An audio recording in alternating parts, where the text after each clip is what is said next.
समाज की नजर केवल इसी पे है कि टमाटर सस्ता हुआ कि नहीं हुआ, पेट्रोल सस्ता हुआ या नहीं हुआ।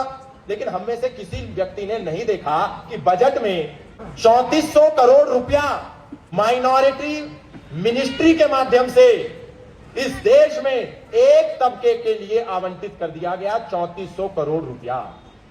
अब आप कहेंगे उस 3400 करोड़ का क्या होगा? 3400 करोड़ रुपए में जो इस्लामिक बच्चे 12वीं तक पढ़ते हैं, स्कूली शिक्षा में हैं, उनके लिए प्री मैट्रिक स्कॉलरशिप, जो 12वीं के बाद कॉलेज में चले गए उनके लिए पोस्ट मैट्रिक स्कॉलरशिप, जो यूपीएससी करेंगे, पीसीएस करेंगे, आईपीएस बनेंगे, आईएएस बनेंगे, उनके लिए अलग से स्कॉलरशिप। और हिंदू के लिए, हिंदू का बच्चा स्कूल में पढ़ेगा, कोई स्कॉलरशिप नहीं। हिंदू का बच्चा कॉलेज में पढ़ेगा, कोई स्कॉलरशिप नहीं। हिंदू का बच्चा आईएएस आईपीएस बनेगा, कोई स्कॉलरशिप नहीं। और माइनॉरिटी मिनिस्ट्री के माध्यम से 3400 करोड़ रुपया इस बजट में एक समुदाय के लिए है।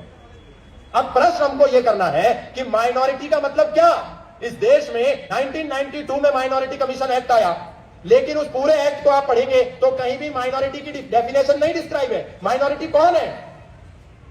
2004 में माइनॉरिटी एजुकेशन एक्ट आया, उसमें माइनॉरिटी की कोई परिभाषा नहीं।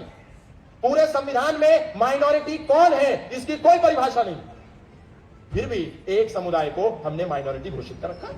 हिंदू समाज के लोग 6000 तहसील में से 1500 तहसील में अल्पसंख्यक हो गए, उनको कोई माइनॉरिटी का दर्जा नहीं। 800 जिलों में से 200 जिलों में हिंदू समाज अल्पसंख्यक हो गया, उसको कोई माइनॉरिटी का दर्जा नहीं, कोई माइनॉरिटी की सुविधा नहीं। 9 राज्यों में हिंदू समाज अल्पसंख्यक हो गया, वहां पर अगर उसका बच्चा यूपीएससी के लिए जाएगा उसको कोई स्कॉलरशिप नहीं, स्कूल में कोई स्कॉलरशिप नहीं, यूनिवर्सिटी में कोई स्कॉलरशिप नहीं। तो माइनॉरिटी कौन है? जो 25 करोड़ हो गए 100 करोड़ में, क्या वो माइनॉरिटी है? Second largest population of Bharat Islamic लोग हैं, उसके बाद भी हम कह रहे हैं ये माइनॉरिटी है। माइनॉरिटी की कोई परिभाषा तो होगी।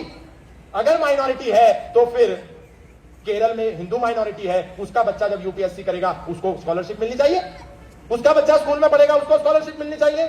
कश्मीर में हिंदू पढ़ेगा उसको स्कॉलरशिप मिलनी चाहिए। नहीं, इस देश में माइनॉरिटी के नाम पर हमको 75 साल से मूर्ख बनाया जा रहा है। यूएन की परिभाषा है माइनॉरिटी की, और यूएन कहता है एनी ग्रुप और community which is socially, economically, politically non dominant and inferior in population less than 1%।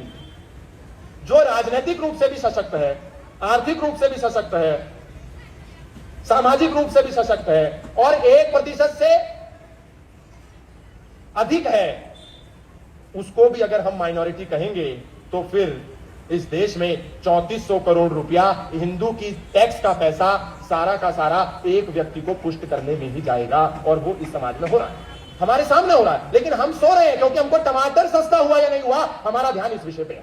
हमारा ध्यान इस पे नहीं है इस देश का 3400 करोड़ वहां चला गया।